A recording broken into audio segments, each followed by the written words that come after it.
Ya, shalom saudara. Shalom. Kita ketemu lagi ya. Ya, saudara, saya ingin lanjutkan perenungan kita tentang Abraham ya, masih tentang Abraham dari Kejadian pasal 14, saudara. Kejadian pasal 14 ayat 17 sampai 20. Oke, kalau saya dapat, saya bacakan ya untuk kita semuanya.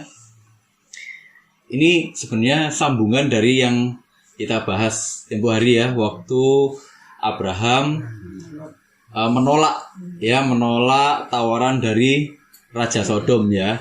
Nah, ini sebelumnya. Kenapa kok Abraham sampai berani menolak Raja Sodom gitu ya? Oke, kita baca sama-sama ya. Judul perikopnya pertemuan Abraham dengan Melkisedek. Setelah Abraham kembali dari mengalahkan Kedorlaomer dan para raja yang bersama-sama dengan dia, maka keluarlah Raja Sodom menyongsong dia ke lembah Syawe, yakni lembah raja. Melkisedek Raja Salem membawa roti dan anggur. Ia seorang imam Allah yang maha tinggi. Lalu ia memberkati Abram, katanya, diberkatilah kiranya Abram oleh Allah yang maha tinggi, pencipta langit dan bumi. Dan terpujilah Allah yang maha tinggi, yang telah menyerahkan musuhmu ke tanganmu. Lalu Abram memberikan kepadanya 1/10 dari semuanya. Nah, setelah ini barulah Raja Sodom ngomong ya, woi Abram, kan gitu ya. Nah saudara, ini peristiwa sebelumnya, sebelum ngobrol-ngobrol sama Raja Sodom. Nah, Abram bertemu dengan Melkisedek. Ini sudah selesai, sudah menang ini ya. Selesai, menang. Terus keluarlah itu yang namanya Melkisedek. Dia dibilang Raja Salem. Salem ini cikal bakalnya Yerusalem, saudara ya. Ini cikal bakalnya Yerusalem. Di situ kita bisa melihat dia membawa roti, membawa anggur, ya. Kemudian dia memberkati Abraham, dan kemudian yang kita bisa lihat, Abram memberikan 1/10 dari yang terbaik kepada Melkisedek. Siapa Melkisedek ini? Kok sampai dia bisa memberkati Abram? Siapa Melkisedek ini? Kok Abram dengan sukarela dia sampai mau memberikan 1/10 yang terbaik untuk Melkisedek? Siapa dia ini memangnya ya? Nah saudara, dibilang gini, Melkisedek Raja Salem, ia seorang imam Allah yang maha tinggi. Dibilang gitu saudara ya. Saudara, ada 3 tafsiran tentang siapa Melkisedek ini. Jadi saya ingin mengenalkan dulu siapa Melkisedek sebelum kita membahas lebih jauh ya, supaya kita bisa ngerti, bisa memahami. Saudara, yang pertama ada pandangan Yahudi. Pandangan Yahudi ini meyakini bahwa ini adalah Sem, anaknya Nuh. Bahkan dalam pandangannya Yahudi, Melkisedek ini digambarkan sebagai sosok yang sempurna. Dia lahir itu sudah sunat, saudara. Itu menurut pandangannya Yahudi, itu yang pertama. Jadi kita nggak usah bahas lebih jauh yang itu ya. Yang kedua adalah pandangan bahwa ini adalah Kristofani. Kristofani itu apa? Artinya ini penampakannya Kristus waktu itu. Ini pandangan yang banyak juga diyakini oleh sarjana-sarjana atau teolog-teolog. Penafsir-penafsir banyak meyakini ini, bahwa ini adalah Kristus sendiri yang muncul waktu itu. Itulah kenapa Abram hatinya itu langsung menundukkan diri. Dia bisa memberkati Abram. Abram pun secara sukarela memberikan kepada dia 1 persembahan. Abram mengakui kedudukan Melkisedek ini lebih tinggi darinya. Abram juga memberi persembahan. Abram diberkati. Kemudian datang dan perginya itu tiba-tiba. Kalau kita lihat ya di Ibrani, saudara, di Ibrani pasal 7 ayat 1 sampai 3 saya akan bacakan. Sebab Melkisedek adalah Raja Salem dan imam Allah yang maha tinggi. Ia pergi menyongsong Abraham ketika Abraham kembali dari mengalahkan raja-raja dan memberkati dia. Kepadanya pun Abraham memberikan 1/10 dari semuanya. Menurut arti namanya, Melkisedek adalah pertama-tama Raja Kebenaran dan juga Raja Salem, yaitu Raja Damai Sejahtera. Ia tidak berbapa, tidak beribu, tidak bersilsilah, harinya tidak berawal dan hidupnya tidak berkesudahan. Dan karena ia dijadikan sama dengan anak Allah, ia tetap menjadi imam sampai selama-lamanya. Ada yang meyakini bahwa ini adalah Kristus sendiri, Yesus sendiri yang muncul, yang menunjukkan dirinya kepada Abram waktu itu. Apakah ini mustahil? Nggak mustahil, karena kita bisa melihat sebelum peristiwa Sodom dan Gomora dihancurkan, Allah turun menemui Abram, ya kan? Negosiasilah Abram sama Allah, ditanya, ini mau tak musnahkan loh, ya kan? Tuhan, kalau seumpama ada sekian orang di sana, gimana? Oke, kalau ada yang sesuai permintaanmu, nggak musnahkan. Tapi ternyata nggak ada, ya kan? Nggak ada. Nah, inilah yang diyakini oleh para teolog. Sebagian meyakini ini. Kenapa? Karena dalam zamannya itu sangat sulit mencari orang yang selevel dengan Abram dalam kapasitas iman. Nggak ada yang bisa selevel dia, apalagi lebih tinggi. Ini kan lebih tinggi. Abram aja sampai menundukkan diri. Itulah kenapa ada keyakinan bahwa ini adalah Kristus sendiri. Yesus sendiri, Tuhan sendiri menampakkan diri kepada Abram waktu itu. Yang ketiga adalah ini. Ini juga banyak diyakini oleh teolog-teolog. Jadi ini ada terutama itu pertentangan dua nih ya, antara dia Kristus atau yang ketiga ini. Melkisedek adalah tipologi keimaman Yesus. Tipologi. Jadi ini adalah satu gambaran dari tipe keimaman Yesus. Jadi dia ini sebenarnya bukan Yesus sendiri, tapi dia ini orang ya, yang karena dia bukan orang Israel, bukan orang Ibrani, bukan orang Yahudi, itulah kenapa silsilahnya tidak dicatat. Tetap dijaga kemisteriusannya supaya menyambungkan penggambarannya dengan Yesus itu bisa lebih gampang. Nah, itu yang diyakini oleh beberapa teolog juga. Jadi ini ada perdebatan-perdebatan. Ya, kemudian menurut Arabic Catena, saudara ya. Jadi itu tafsiran kitab Timur kuno waktu itu ya di sana. Jadi ini adalah ada silsilahnya. Jadi Melkisedek ini ada silsilahnya. Dia tuh putranya Heraklim, putranya Pelek, putranya Eber, ibunya tuh Sealtiel, putrinya Gomer, putranya Yafet, putranya Nuh. Jadi masih ada silsilahnya. Jadi tapi Abram mengakui dia kenapa? Karena Abram melihat dia punya hubungan yang langsung dengan Tuhan. Nah, Abram mengakui dia punya iman yang luar biasa. Dia punya kapasitas untuk menjadi imam yang luar biasa, yang melebihi Abram waktu itu. Jadi ada beberapa pandangan ya saudara ya. Tapi it's okay, itu pandangan-pandangan. Banyak pandangan. Tapi bagi saya yang menarik satu, Abram memiliki kesadaran akan Allah. Mau dia nih Kristus yang benar-benar hadir di hadapannya Abram waktu itu, atau dia ini penggambaran. Tapi satu hal yang pasti, Abram itu punya kesadaran akan Allah waktu itu. Abram ini orang yang saleh, ya. Abram ini orang yang saleh. Itulah kenapa dirinya langsung menyadari, wah ini orang bener ini. Ini orang bener ini, nggak tipu-tipu ini. Begitu dia datang bawa roti, bawa anggur, Abram habis perang, kelelahan, kehausan, dikasihlah roti, anggur. Nah inilah yang dianggap ini cikal bakalnya nanti perjamuan kudus, ya saudara ya. Makanya di Perjanjian Lama itu cukup banyak namanya ini tipologi. Jadi itu penggambaran. Perjanjian Lama itu adalah bayang-bayangnya Perjanjian Baru, saudara. Kalau kita melihat kesadarannya Abram, bahwa ada Tuhan itu. Kesadaran seperti itu sebenarnya kesadaran yang penting, tapi juga sekaligus langka, saudara. Ya, kesadaran manusia terhadap Tuhan hari-hari ini itu kesadaran yang penting sekaligus langka. Banyak orang mengaku beragama, ya, banyak orang mengaku pergi beribadah, tapi apa hatinya ada sama Tuhan? Enggak. Ibadahnya pol-polan, saudara. Ibadahnya pol-polan, ibadah terus. Kemana? Persekutuan. Kemana? Gereja. Kemana? Doa syafaat.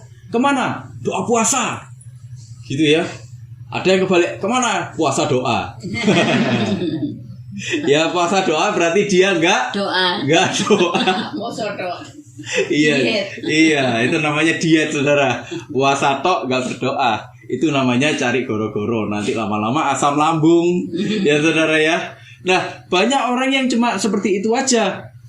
Dia memang berdoa, tapi dia tidak menyadari ada karya Tuhan di dalam hidupnya.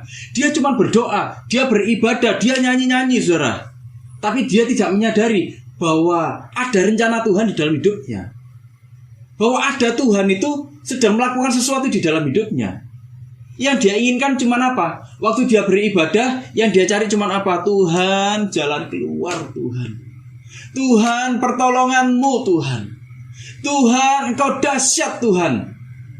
Kalau Engkau dahsyat, Engkau sanggup. Tuhan berkati aku. Cuma itu aja doa-doanya. Enggak pernah dia berdoa seperti ini. Tuhan, kalau boleh, biar cawan ini berlalu daripadaku. Ya, tapi bukan kehendakku yang terjadi, namun kehendak-Mu. Ayo, orang Kristen jarang ya yang berdoa kayak gitu, saudara ya. Saudara, gini loh. Orang Kristen itu sering ngaku beriman. Berimannya itu gini. Kehendak saya, iman saya, keyakinan saya ini pasti terjadi, pasti digenapi sama Tuhan. Padahal nggak seperti itu. Kalau kita baca dari perjanjian lama, mulai dari Kejadian sampai ke Wahyu, kita akan melihat bagaimana sebenarnya Tuhan tuh, apalagi kalau kita pelajari hukum Taurat, saudara ya, kita bisa melihat bagaimana Tuhan itu menuntut satu ketaatan yang total, menuntut satu ketaatan yang ketat sekali. Ya. Itulah kenapa puncak dari iman itu sebenarnya bukan terjawabnya doa-doa, tapi puncak dari iman adalah waktu kita menaati Tuhan sungguh-sungguh, menyerahkan hidup kita sungguh-sungguh sama Tuhan. Total, gak ada satupun yang itu jadi miliknya kita sendiri. Secara praktis saya ingin ngomong gini, waktu orang beriman untuk yang terbaik, sebenarnya orang juga harus beriman, siap untuk yang terburuk. Artinya gini, saudara, kayak Tuhan waktu berdoa di Taman Getsemani kan bilang gini, Bapa, kalau boleh biar cawan ini berlalu daripadaku. Ya kan? Loh, Yesus takut loh saudara. Ya, dalam sisi kemanusiaannya, dia takut disalib, disakiti seperti itu. Dia takut. Dia sudah tahu masa depannya saudara. Dia tahu bakal diapa-apakan, dia tahu. Kita ini kan nggak tahu apa-apa saudara, ya kan? Kalau sudah tahu masa depannya itu lebih horor saudara. Lebih takut. Tapi apa yang terjadi? Dia juga siap dengan yang terburuk. Namun bukan kehendakku, tapi kehendak-Mu. Iya, kehendak Bapa yang terjadi. Artinya apa? Tuhan, kalau boleh loh, aku minta ini jangan terjadi. Ngeri soalnya, ngeri. Aku direndahkan, disiksa seperti itu. Tapi kalau Engkau mau, ya sudah, aku mau ngomong apa. Nah gitu loh saudara. Itu yang gak pernah didoakan sama orang Kristen saudara. Yang jarang-jarang didoakan. Doanya selalu apa? Dalam nama Yesus, iman yang sebesar biji sesawi bisa mengalahkan. Iya, akan memindahkan gunung. Gunung masalahku ini pindah semuanya. Nah, jadi kesadaran akan Tuhan itu jadi gini saudara, dia memahami secara persis, dia memahami secara pasti Tuhan sedang berkarya di dalam hidupnya. Rencana Tuhan sedang terjadi di dalam hidupnya. Tuhan sedang memimpin dia. Ada karya Tuhan di dalam hidupnya. Itu kesadaran akan Tuhan. Abram menyadari itu saudara. Itulah kenapa dia langsung menyadari kehadiran Melkisedek ini. Itulah kenapa waktu dia menerima berkat, Abram ini kan sudah ketemu langsung dengan Tuhan saudara. Menerima pernyataan-pernyataan langsung dengan Tuhan. Saudara, kalau ini orang-orang hari ini saudara, orang-orang Kristen hari ini mentang-mentang sudah dengar suara Tuhan, mentang-mentang sudah lihat Tuhan, apa nih enggak? Aku loh, Tuhan sudah ngomong dewe ya, aku gak butuh koreksi dari kamu, gitu, bener gak? Iya. Sombongnya minta ampun, iya kan? Tapi Abram gak seperti itu, dia rendah hati sekali, dia langsung menyadari, ini ada karya Tuhan sedang terjadi, ada rencana Tuhan sedang terjadi, bahkan di depanku ini, wah, ada sosok, iya kan? Yang aku harus hormati. Nah itu yang terjadi sama Abram. Itu loh saudara, dia menyadari. Makanya sekarang ini kesadaran-kesadaran yang seperti itu langka saudara. Banyak orang datang ke gereja tapi pinginnya jualan sama Tuhan. Gitu, Tuhan aku punya ini, kamu punya apa? Oh ya enggak? Ya kan? Yang kayak gitu banyak kan saudara. Makanya KKR lebih rame daripada ibadah doa syafaat. KKR lebih rame daripada pengajaran, ya kan? Lebih rame. Kalau pengajaran yang datang, sepi, spesifik, spesifik. Orang-orang yang kayaknya tuh sudah nggak butuh duniawi, gitu ya. Tapi coba kalau yang KKR ibadah kebangunan rohani gitu, ibadah kebangunan rohani dilengkapi dengan urapan, wah wes salah, kesembuhan rame sudah pasti. Anehnya gini, kalau kita melihat orang-orang yang ngaku beriman hari-hari ini, mereka ciptaannya berusaha memanipulasi penciptanya, ya kan? Aku datang loh ya sama Tuhan, aku datang sama kamu jangan bikin aku malu loh. Karena kalau aku malu, engkau sendiri malu loh, ya toh? Ya. Ini nggak sesuai sama reputasimu loh, reputasimu yang nanti rusak loh. Saudara, tidak tahukah bahwa kalaupun ada orang yang nggak memuliakan Tuhan, nggak mau memuliakan Tuhan, bahkan batu-batu pun bisa memuliakan Tuhan. Nah, itulah saudara ya. Jadi kita harus hati-hati, kita jangan sampai terjebak dalam situasi seperti orang-orang kebanyakan. Kita harus punya iman yang murni, kita harus punya kerohanian yang murni, benar-benar kita mencari Tuhan. Kita lihat Abram itu dia mendapatkan keberhasilan, saudara. Dia mendapatkan keberhasilan, tapi dia tidak pernah lupa akan jati dirinya di hadapan Tuhan. Jati dirinya dia ini siapa? Dia ini ciptaan. Dia ini hamba di hadapan Tuhan. Kadang kita tuh berpikir aku anak tapi mesetak sudah. Ya, kita ini anak, mentang-mentang anak minta dimanja sama orang tuanya. Ya kan? Anak banyak yang seperti itu. Ya kan? Secara kita nih harus menyadari kita anak sekaligus hamba. Kita ini anak, ya, kita harus diangkat sebagai anak sama Tuhan. Tapi kita juga hamba. Hamba. Kenapa kok kita ini disebut hamba? Karena kita harus menaati perintah Tuhan. Kita harus menaati apa yang Tuhan inginkan 100%. Hamba itu gini, saudara. Hamba itu dia punya hak nggak sebenarnya? Nggak punya hak. Hamba yang dia dibeli, ya, dia ini nggak punya hak sama sekali. Artinya waktu dia dibeli sama seluruh hidupnya, sak nyawanya, saudara, dia sudah nggak punya hak lagi.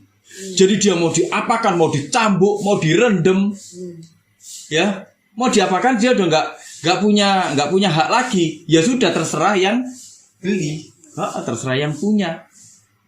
Dan Abraham menyadari itu. Dia nggak lupa dengan jati dirinya. Aku hamba di hadapan Tuhan. Cuman dia yang harus dimuliakan. Gak boleh aku memanfaatkan dia. Gak boleh aku ini sampai menyombongkan diri. Aku gak punya apa-apa. Kalau kita lihat, kesadaran akan Allah itu akan membuat kita terkoneksi. Selalu terkoneksi dengan setiap rencana Allah di dalam hidup kita. Waktu kita terkoneksi dengan rencana Allah, kita ini akan jadi orang-orang yang membumi terus.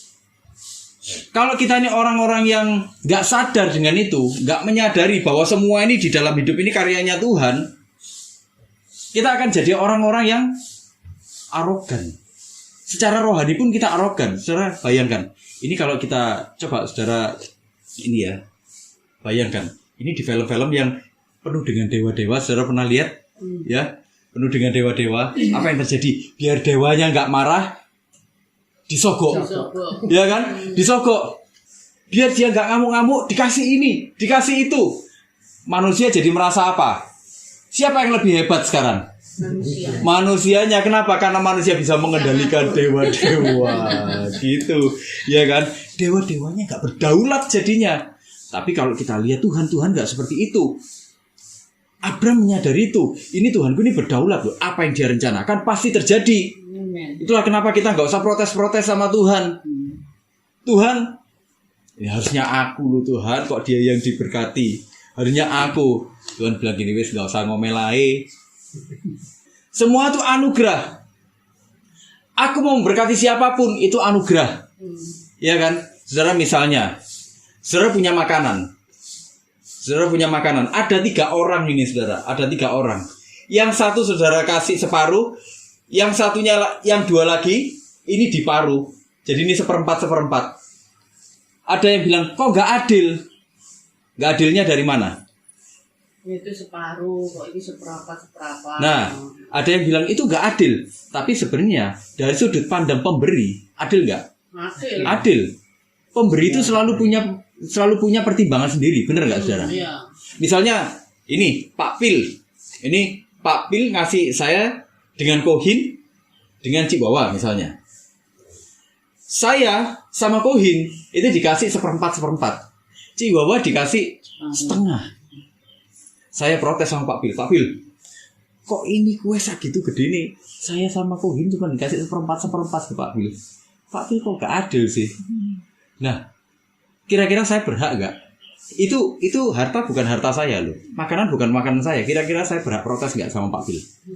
Gak berhak karena itu miliknya Pak Pil. Mau dikasihkan sama siapa terserah Pak Pil. Nah, itulah kita belajar menilai keadilan Tuhan, saudara. Waktu kita memahami keadilan Tuhan seperti itu, kita akan jadi orang-orang yang membumi. Kita ini gak punya apa-apa. Yang punya semua Tuhan. Waktu kita jadi orang-orang yang membumi, kita akan menyadari dalam semua pemberian Tuhan, dalam semua yang Tuhan lakukan, dalam semua kejadian dalam hidup kita, sebenarnya Tuhan lagi punya rencana. Bahkan waktu itu tragedi sekalipun, Tuhan sebenarnya lagi punya rencana di dalam hidup kita. Bahkan waktu kita mengalami kehilangan sekalipun, bahkan waktu kita mengalami kemerosotan sekalipun, Tuhan lagi punya rencana di dalam hidup kita. Gitu loh saudara. Ya, itulah yang terjadi pada Abram. Itulah kenapa Abram gak pernah nganggap semuanya itu adalah hasil dari kekuatannya sendiri. Saudara, kita nanti dalam perjalanan ke depan, kita nanti bisa lihat bagaimana Abram, ya, waktu namanya sudah berganti jadi Abraham, bagaimana anaknya diminta, saudara. Iya kan? Waktu anaknya sudah mulai bertumbuh sebagai remaja, mulai diminta sama Tuhan. Begitu kan? Abraham, anakmu bawa ke gunung. Gini kan? Abraham kira-kira shock gak, saudara? Ya, pertama mesti shock. Oh. Abraham masih gitu, sesak nafas dia. Makanya dia gak ngomong sama Sarah, saudara. Itu kalau ngomong sama Sarah, apa yang terjadi, saudara? Prahara rumah tangga terjadi. Papa. Ya. Apa benar itu suara dari Tuhan, Papa? Kenapa Tuhan sejati itu, Papa? Makanya Abraham waktu itu diam-diam aja.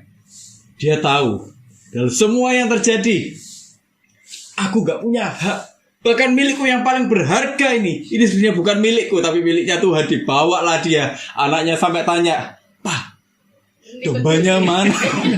Nanti di sana lo ada. Mungkin kalau kita bayangkan secara detail, Pak, mosok sih ada nanti di sana. Kamu kakek ngomong, nanti di sana lo ada gitu.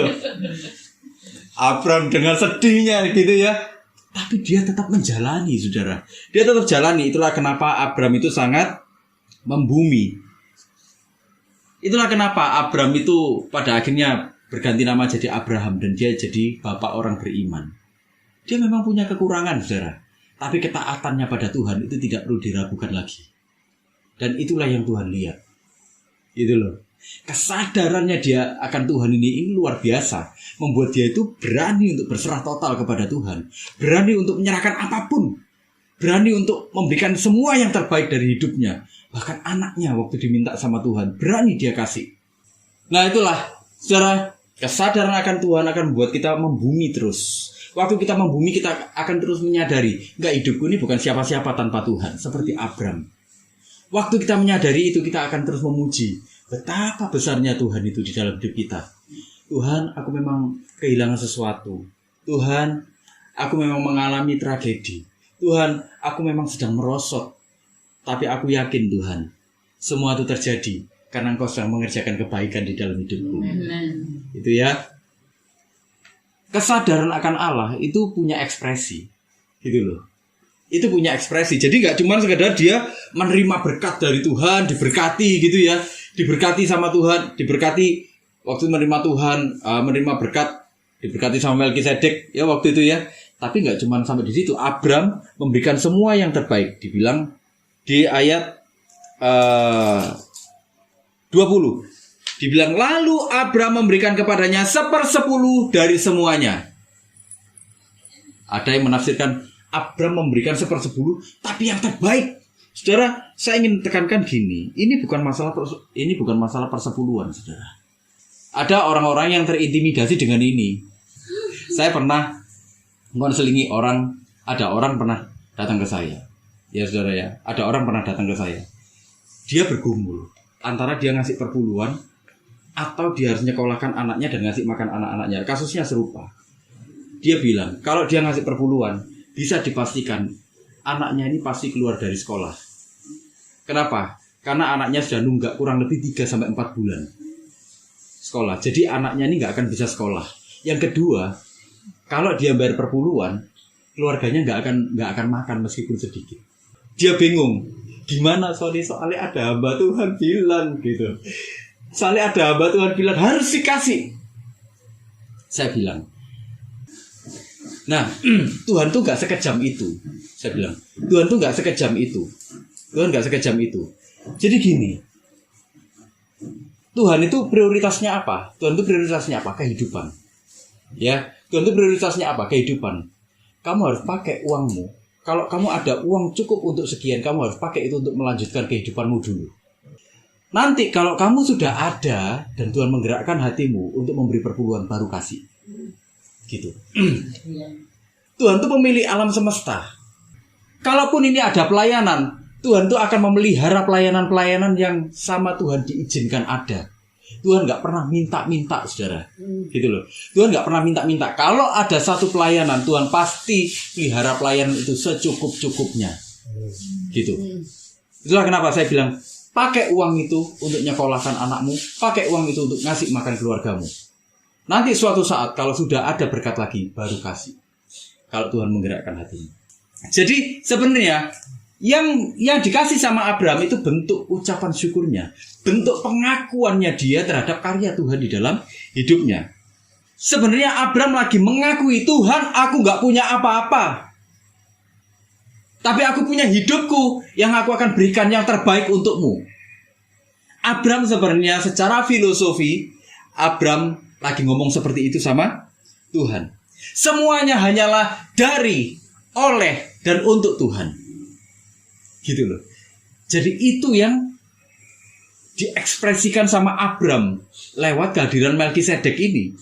Jadi secara bahkan kita ini kan bukan pemilik hidup kita sendiri. Waktu kita menyadari itu, kita memiliki kesadaran itu, kita akan jadi pengelola-pengelola yang bijak, saudara. Kita akan jadi pengelola-pengelola yang bijak. Kita hidup bukan untuk keuntungan diri kita sendiri. Ini Abraham yang seperti itu. Itulah kenapa dia berani menolak Raja Sodom. Dia berani menolak Raja Sodom. Raja Sodom menawarkan keuntungan yang besar loh, saudara. Tapi dia berani menolak. Inilah latar belakang dia berani menolak Raja Sodom. Dia bahkan memberikan yang terbaik untuk Tuhan. Saudara, Roma 12 ayat 1 bilang gini, saudara. Saya akan bacakan untuk kita semuanya, saudara. Roma 12 ayat 1 dibilang gini, karena itu saudara-saudara, demi kemurahan Allah, aku menasihatkan kamu supaya kamu mempersembahkan tubuhmu sebagai persembahan yang hidup, yang kudus, dan yang berkenan kepada Allah. Itu adalah ibadahmu yang sejati. Saudara, KJV bilang itu adalah ibadahmu yang reasonable. Dalam bahasa aslinya itu dibilang ibadahmu yang logikos. Logikos ini apa? Masuk akal. Ibadahmu itu rasional.